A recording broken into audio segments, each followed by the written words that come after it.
fêtons ce que l'Église a fêté pendant des siècles, jusqu'en 1952, où on a changé la date. Jusqu'en 1952, on fêtait Saint Joseph, patron de l'Église, le mercredi suivant le troisième dimanche de Pâques. Donc il n'y avait pas une date fixe. Le pape Pie XII a mis cette fête, en fait, d'obligation pour l'Église universelle au 1er mai, comme Saint Joseph travailleur. Mais là, c'est Saint Joseph, patron de l'Église. C'est deux choses différentes. Saint Joseph est celui qui est le protecteur de l'Église, et je crois qu'aujourd'hui, Saint Joseph est un petit peu fainéant, parce qu'il oublie de protéger l'Église qui va à Valor. À moins que ce soit le Père qui lui a dit « laisse faire pendant quelque temps, on verra comment se comporteront les hommes ». Et je crois que les hommes se comportent très mal. Ils ne vivent que de rapines, de mensonges et de tant d'autres choses. Alors, à l'heure actuelle, dans quelques heures, commence la première messe du conclave. À midi, on fermera les portes avec les cardinaux enfermés jusqu'à ce que l'Esprit Saint fasse son effusion, s'ils y croient encore, pour qu'on ait un vrai pape. Il y a à l'heure actuelle deux grandes tendances, la suite de l'héritage de ce bienheureux pape Benoît XVI et la suite de l'héritage du François. On verra ce qui va sortir, et là on verra vraiment la marque du Saint-Esprit, où Dieu veut que l'Église tombe encore plus bas où elle est tombée, où il va reprendre l'Église en main. Ça, c'est dans le dessein de Dieu, je ne sais pas ce qu'il va devenir, mais j'espère qu'il sortira un pape valide, un pape fort, un pape qui soit capable de régénérer l'Église. Parce que l'Église va mal. Alors je lisais un article du cardinal Sarah avec celui d'Allemagne, unis ensemble, ils ont fait un article au sujet de la liturgie. Ils disent qu'il faut qu'on revienne à la liturgie très traditionnelle, c'est-à-dire ce que nous célébrons aujourd'hui, que nous célébrons ici depuis toujours et qu'on célébrera jusqu'à la fin de temps que je serai vivant, je célébrerai cela après, à la gloire de Dieu. Cette liturgie qui a fait des saints, cette liturgie qui a fait des quantités de saints et des conversions. Les frères Rastigos, deux juifs, qui rentrent dans une église à Paris, je crois que c'est l'automne des Victoires, ils s'assistent à la messe. Des juifs. Ils ont été émerveillés de voir la splendeur de cette liturgie. Ils ont demandé le baptême.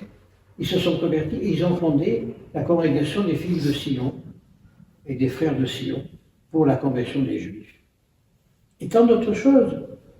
On lit dans la vie des saints Paul Claudet qui rentre à Notre-Dame de Paris, qui est enchanté d'entendre ces psaumes chantés en latin, cette merveille de la liturgie tridentine.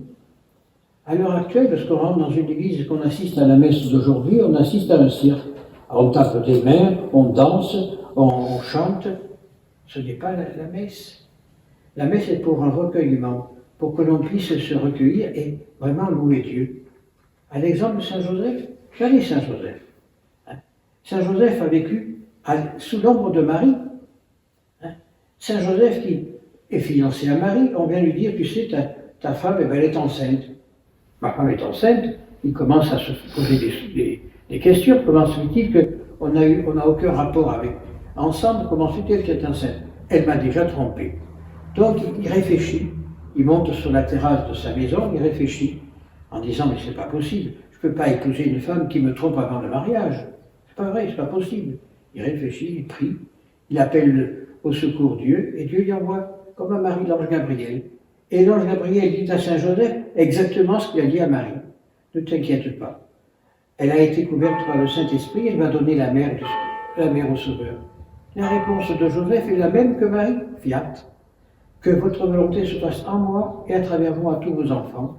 Il accepte Marie chez elle, il se marie. Marie enceinte accouche non à Nazareth mais à Bethléem dans une grotte. Je ne vais pas réexpliquer tout le mystère de la nativité. Et là, Joseph est toujours là. Alors il y a dans la pastorale de Provence quelque chose qui m'a toujours plu. C'est Marie qui est sur l'âne et Joseph cherche une place à l'hôtellerie. Il n'y en a pas. C'est le moment du recensement, donc il n'y a pas de chambre de libre. Alors il cherche où pouvoir aller. Et surtout que Marie commence à perdre les os.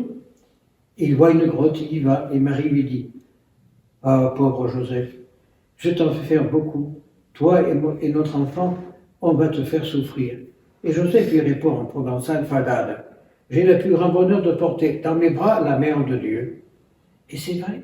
Hein? Et Joseph a toujours vécu comme ça. Joseph n'a pas cherché à comprendre. Il a accepté. Il a dit fiat. Et il est allé jusqu'au bout. Et on ne sait pas comment Joseph est mort, quand il est mort, quand Jésus est sur la croix, si Joseph était vivant ou mort, on ne le sait pas. L'Évangile ne le dit pas. Si on le lit dans Marie Valtorta qui nous raconte des histoires, moi je ne sais pas. Je crois en ce qui est dans l'Évangile, ça me suffit. Et là, je suis persuadé, et ça c'est nos frères orthodoxes le disent ouvertement, que lorsque le Christ est ressuscité, Joseph est sorti de son tombeau et il est monté dans la gloire du Père avec Jésus son Fils. Et j'en suis persuadé, parce qu'il ne pouvait pas en être autrement. Joseph a vécu chastement à l'ombre de Marie et de Jésus. Pourquoi il serait abandonné dans un coin du purgatoire? Pourquoi il serait abandonné dans un coin du paradis? Non. Joseph est près de son fils Jésus et il intercède pour nous. Joseph, c'est comme ça que l'Église a dit qu'il est le patron de l'Église universelle et le patron, votre patron des Carmes. Et aujourd'hui, ce n'est pas la fête de votre patron, c'est la fête du patron de l'Église universelle et des ordres religieux, parce que Joseph n'est pas simplement le protecteur de l'ordre de Carme, il est protecteur de beaucoup d'autres ordres. Mais c'est vrai, si on se met sous la protection de Joseph, on ne risque aucun mal. Pourquoi? Parce qu'il est au bras de Marie, il est au bras de Jésus. Il est l'exemple parfait de la Sainte Famille. Il est l'exemple parfait du travailleur. Hein? On a besoin de prier Saint Joseph, à travers Joseph et cette Sainte Famille, pour que l'on puisse renaître dans la vérité.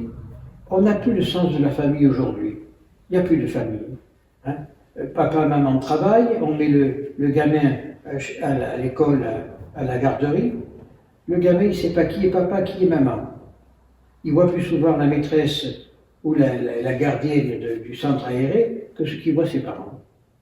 Alors comment voulez-vous après que l'enfant ait respect pour les parents? C'est plus possible. Il ne les connaît pas. Pour eux, les parents sont des étrangers. Alors, dans un État dit démocratique comme le nôtre, dans un État si intelligent que le nôtre, où nous avons des députés qui sont des merveilles de bêtises, hein, on devrait créer un salaire familial plutôt que de donner le RSA et tout ce qui s'ensuit, créer un salaire familial pour que la femme ou l'homme, puisque maintenant il n'y a pas de parité de sexe, la femme ou l'homme puisse rester à la maison s'occuper des enfants plutôt que de le mettre dans des centres aérés. Et au moins les enfants connaîtraient l'amour de la famille et le sens de la famille. Mais non, on préfère payer des feignants à rien faire, hein, abrutir une civilisation de jeunes avec la drogue et tout ce qui s'ensuit, et maintenant tout ça a dépassé le monde. Hein. Pourquoi? Parce qu'on a perdu le sens de la famille. Moi, quand j'étais enfant, je suis rentré à la maison et que je n'avais pas fait mes devoirs, je m'en recevais une bonne, et puis il ne fallait pas que je le dise, parce qu'autrement c'est mon père qui m'en donnait une autre. Je ne suis pas traumatisé pour autant, et je crois que j'étais relativement bien élevé. Maintenant, si les enfants, je vois, vous avez des enfants dans la maison à côté, j'ai entendu le gosse qui dit, si tu me touches, moi j'appelle les gendarmes et tu vas en prison, à sa maman. Et c'est vrai, c'est ce qu'on leur apprend à l'école. Donc il n'y a plus le sens de la famille. La famille n'a plus aucune autorité. Et comme ça, c'est comme ça que des enfants de 12 ou 13 ans vont tirer des projectiles sur les policiers. Il n'y a plus de respect, il n'y a plus d'autorité. Ce gamin-là, dimanche dernier, à 7, qui rentrait à la brocante de 7 avec une grenade de plâtre, il a jeté la grenade de plâtre, hein, pour s'amuser. Moi, si j'avais fait ça, je ne serais pas debout aujourd'hui, parce que j'en ai reçu une bonne, je ne pouvais plus m'asseoir après. Mais là, non, le petit s'est fait mal à la mer, oh, le pauvre, on le plaît encore. Ça, demain, c'est plus avec une grenade de plâtre qui rate, c'est avec une vraie grenade. On n'a plus aucun sens des choses. On n'a plus aucun sens de la vérité. On n'a plus aucun sens de la famille. Comment voulez-vous que les choses aillent bien? Donc, prions Saint Joseph, protecteur de la famille, protecteur de l'Église, pour qu'il infuse dans notre société le besoin du retour aux valeurs fondamentales, la famille, le sacré et la patrie. C'est à travers ça qu'on pourra véritablement revenir en paix dans ce monde. Autrement, c'est plus possible. À l'heure actuelle, c'est à celui qui volera l'autre, à celui qui escroquera l'autre, qui sera le bien vu. À celui qui, plus il dira des diffamations contre les autres, plus il sera bien vu. Parce que les gens ont peur d'être après-demain à leur tour diffamés par ce bonhomme ou cette bonne femme. Non, il faut prier. Prions Saint Joseph pour que la vérité renaisse de ses cendres. Il y a encore, dans les cendres, il y a encore de la braise. Il y a encore du bon dans les cendres. Eh bien, que Saint Joseph nous aide à souffler sur les cendres pour que la braise revienne et que le feu de l'amour reprenne sa place dans le monde. Ainsi soit-il.